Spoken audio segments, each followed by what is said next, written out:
A kupton të që Islami thot deri tek kushëriri i parë ke obligim, interesimin, pyetjen.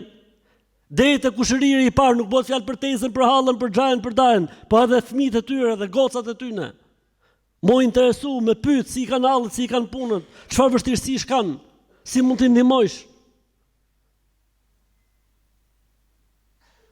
Si do të duket ty për shembull që një kushërir jot shkoj të adhuroj dikë tjetër përveç Allahut, sepse ti je treguar i mangut dhe nuk e ke ftuar në xhami. Apo dalin nga feja dhe besimi se ti je treguar neglizhent. Po vallahi ditën e Kiametit ka për kërku llogaria për Zotin. Sa është gjak. Dhe për çdo gjë tjetër që ka nevojë, tha pejgamberi i Zotit, më ka sprovuar Zoti me gjakun tim, tha pse?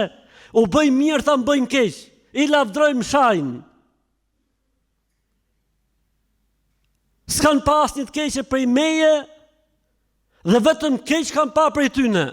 Çfarë tha pejgamberi alayhis salatu wasalam? Nëse është kështu si thua ti, tha e ke fituar xhenetin. Po të qëllon vëlla në një fisi të tillë, po çfarë më bë? Ta udhim poshtë këtë familjen e tij, pse njëri prej tyre ka qelluar problematik.